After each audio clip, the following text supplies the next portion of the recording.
Assalamualaikum warahmatullahi wabarakatuh. Perkenalkan, nama saya Iza Azahra Putri Alivia. Saya dari kelas Biologi B.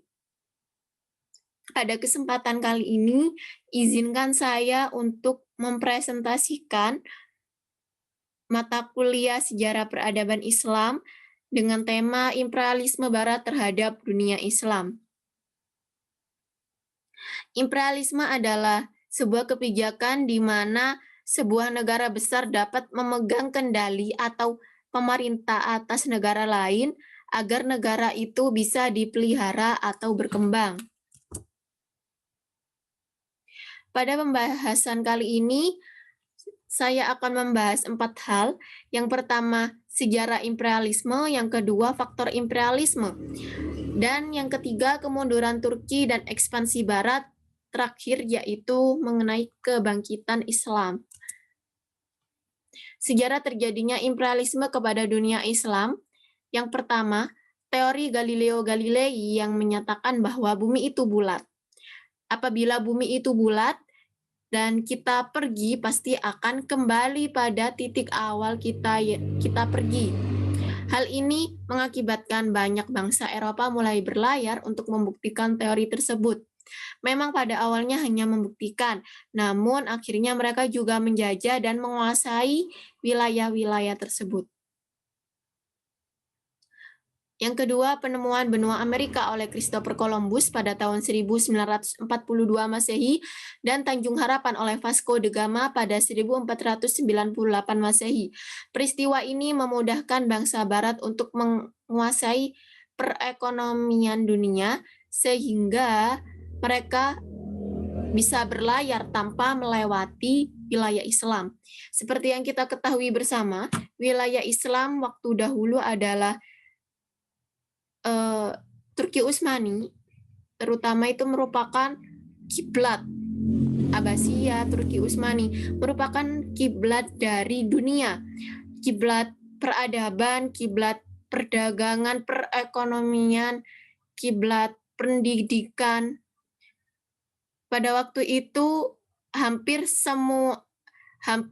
wilayah mereka kuasai. Jadi waktu itu dunia Islam sangat jaya. Yang ketiga, jatuhnya kerajaan Mughal ke tangan Hindu membuat sempurnanya kemunduran Islam pada masa itu. Barat berkembang pesat dan terjadilah imperialisme, yaitu masa-masa Islam terperdaya hal duniawi sehingga mudah dijajah oleh Barat. Ini adalah peta dunia seperti yang kita ketahui, dan teori bumi itu bulat ditemukan oleh Galileo Galilei. Karena penemuan teori ini, banyak sekali bangsa Eropa yang berlayar melewati samudra untuk mengetahui wilayah-wilayah yang lain dan akhirnya juga menguasai. Yang keempat, kemunduran Islam dimanfaatkan oleh Barat untuk menguasai wilayah Islam. Motivasi mereka awalnya hanya tentang ekonomi, politik, dan agama. Semakin lama mereka menjajah, semakin banyak hal yang ingin mereka kuasai. Awalnya mereka hanya ingin perekonomian, mereka ingin kaya. Prinsip mereka adalah 3G, gold glory, lalu setelah perdagangan dan perekonomian dunia mulai berkiblat kepada mereka, mereka juga ingin menguasai politik dari wilayah tersebut sehingga mereka melakukan kolonialisme, menjajah, dan lain sebagainya. Setelah itu mereka juga menyiarkan agama mereka, dan semakin lama mereka menjajah, mereka juga merusak banyak hal seperti moralitas, akhlak, di mana dunia Islam yang tidak boleh berjudi, pergaulan bebas, berzina. Mereka mengajarkan itu semua. Mereka mengajarkan cara mabuk, berjudi, membuat bar, dan lain sebagainya. Yang kelima, kemunduran dunia Islam adalah awal berkembangnya Islam di kawasan Asia Tenggara. Asia Tenggara terkenal dengan rempah-rempah sehingga kawasan ini diperebutkan oleh Barat. Contohnya adalah negara kita sendiri yaitu Indonesia. Dulu Indonesia diperebutkan oleh beberapa negara seperti Inggris, Portugis, dan akhirnya paling lama adalah Belanda, 3,5 abad. Pada wilayah Asia Tengah, imperialisme terjadi pada abad ke-19 Masehi. Ancaman imperialisme datang dari kekuatan imperialis Rusia. Faktor pendorong Barat melakukan imperialisme. Yang pertama, berkembangnya kegiatan yang terhubung dengan semangat identitas kebangsaan atau nasionalisme setelah pecahnya Revolusi Prancis. Revolusi Prancis ini adalah periode sosial, radikal, dan pergolakan politik di Prancis yang memiliki dampak abadi terhadap sejarah Prancis dan lebih luas lagi terhadap Eropa secara keseluruhan. Sejak adanya Revolusi Prancis, mereka mulai sadar dan ingin menguasai dunia, mereka ingin bebas, mereka ingin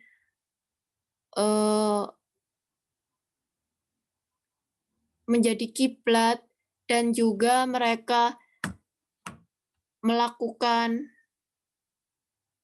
persaudaraan di antara sesama bangsa Barat, saling membantu. Berkembangnya kegiatan industri. Yang kedua, semangat identitas terjadi pada abad 19 Masehi. Abad 19 Masehi di kalangan Eropa adalah abad nyanyian sejarah seperti musik klasik, roman sejarah, Romeo Juliet, dan rasa kebangsaan yang terlalu berlebihan sehingga menimbulkan jingoisme. Rasa nasionalisme yang tinggi ini juga ditujukan kepada bangsa lain dengan mengambil perasaan lebih kepada ras kulit putih Eropa. Hal ini diungkapkan dengan ungkapan the white man brother. Yang intinya adalah jika kalian keturunan bangsa Eropa, kalian merasa bangsawan karena bangsa Eropa adalah bangsa yang tinggi-tinggi, berkulit putih, bermata bagus. Sedangkan kita, apalagi wilayah Asia Tenggara, wilayah Asia adalah bermata sipit, berkulit sawo matang, tidak tinggi, kerdil, dan mudah sekali dibodoh-bodohi. Jadi mereka merasa bahwa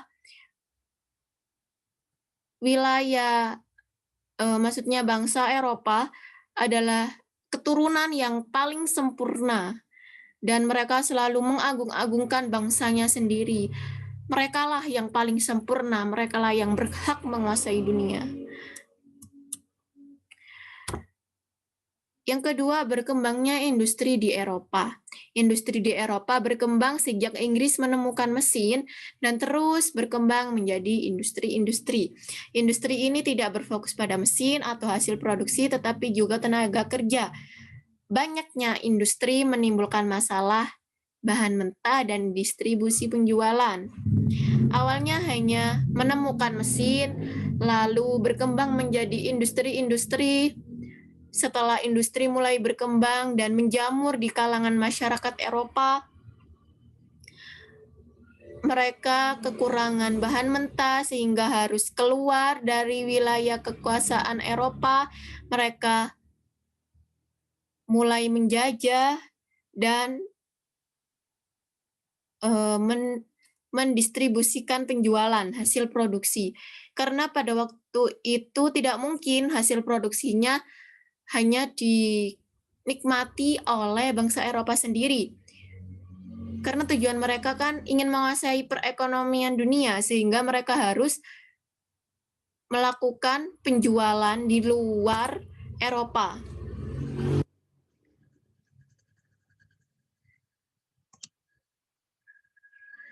Kemunduran Turki Utsmani dan ekspansi Barat. Pada poin pertama, umumnya kemunduran Turki Utsmani dikarenakan adanya kekuatan politik baru di Barat, yaitu bangsa Eropa. Sultan III pernah melakukan pembaharuan, tetapi hanya mencegah kemunduran, bukan menyelamatkan kerajaan Turki Utsmani. Sultan Ahmad II merombak struktur kerajaan dan mengirim siswa-siswa ke Eropa untuk belajar terutama dalam bidang militer, karena waktu itu mereka dijajah oleh Barat, sehingga mereka paling banyak belajar waktu itu pada bidang militer dan harus.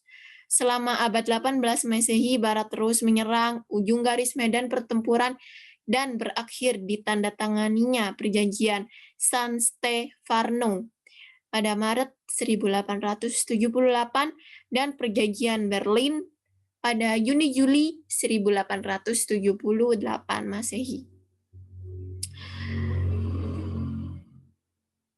Turki Utsmani sudah melakukan banyak sekali pembaharuan, banyak sekali perombakan, dan akhirnya mengubah struktur kerajaan, tetapi tetap saja yang mereka lakukan hanyalah mencegah dari kemunduran Turki Utsmani, tetapi mereka tidak bisa untuk menyelamatkan kerajaan Turki Utsmani dari kehancuran.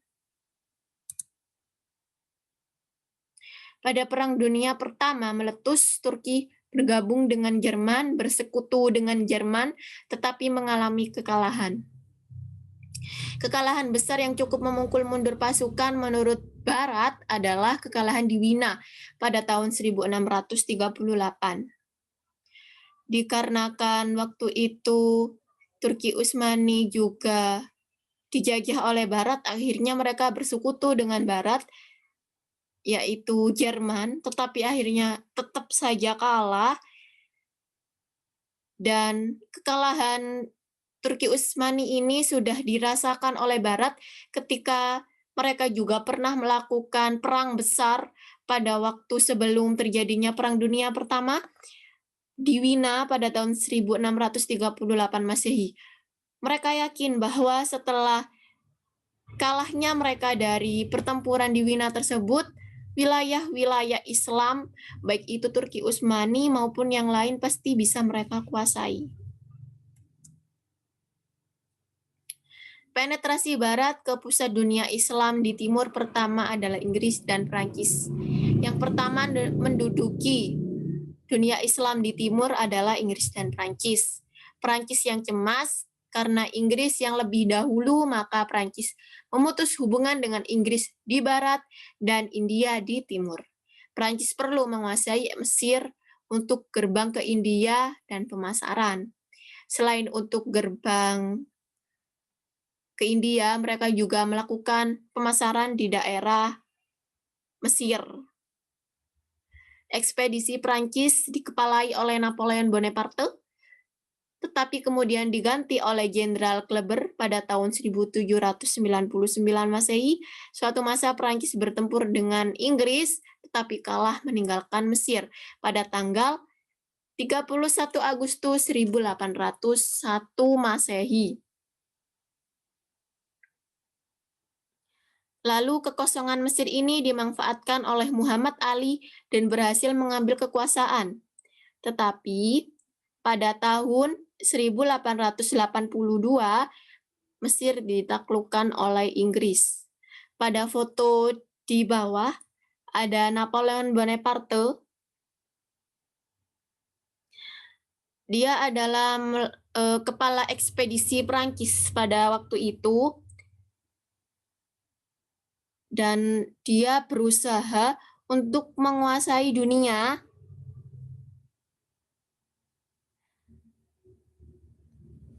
karena dia ingin menguasai dunia ada di genggaman Prancis, di genggaman Napoleon Bonaparte. Kebangkitan Islam melawan bangsa Eropa.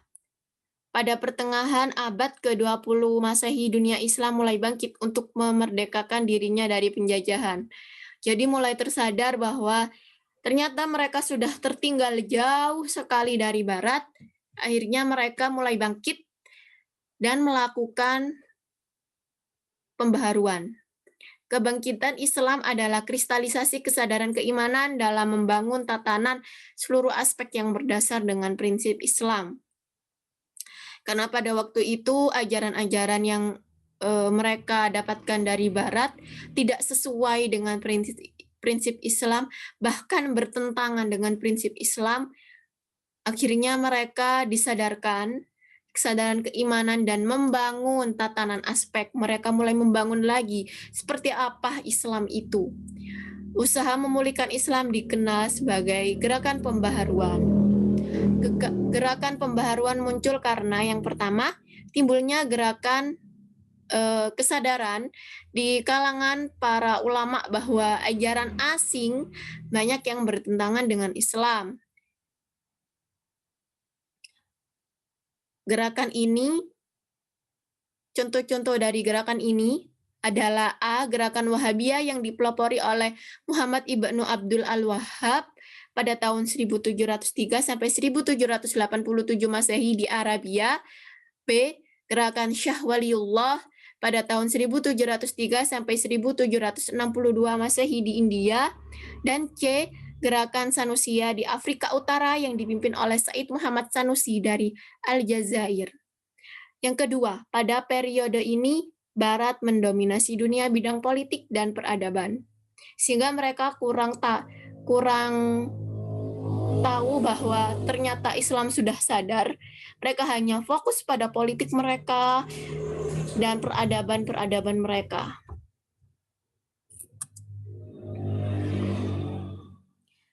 Gerakan pembaharuan yang pertama adalah Pan-Islamisme, Persatuan Islam Dunia, yang didengungkan oleh Wahabiyah dan Sanusiyah.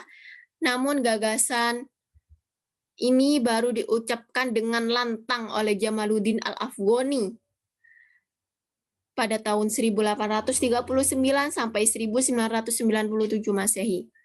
Gagasan Pan-Islamisme redup ketika Al-Afghani tidak boleh berbuat banyak di Istanbul oleh Sultan Abdul Hamid II pada tahun 1876 sampai 1909 Masehi. Hal ini karena dianggap sebagai duri bagi kekuasaan sultan dan kekalahannya bersama sekutu.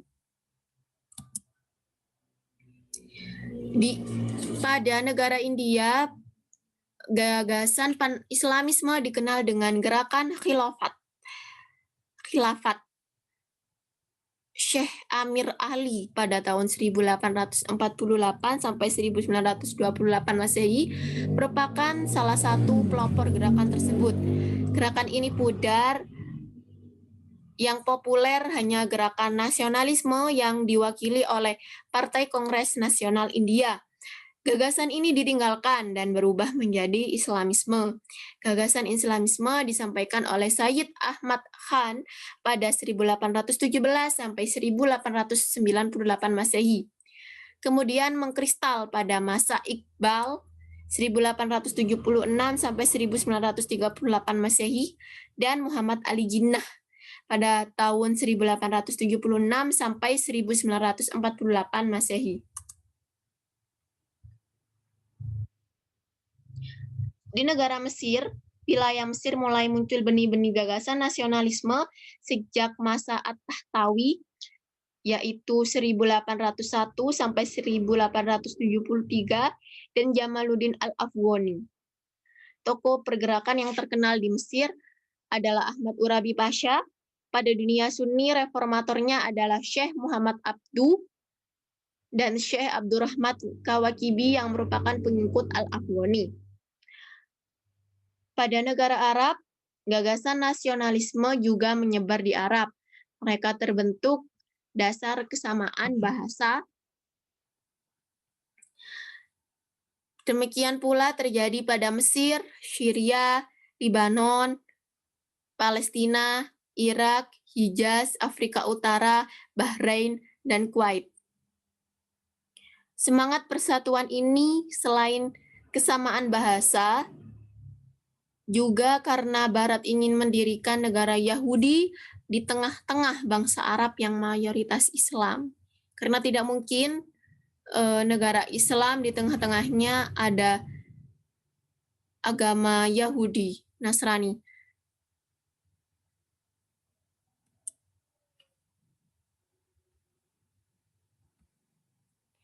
Baik, alhamdulillah, terima kasih. karena sudah melihat presentasi saya. Syukron katsir. Subhanakallahumma wa bihamdika asyhadu an la ilaha illa anta astaghfiruka wa atubu ilaik. Wassalamualaikum warahmatullahi wabarakatuh.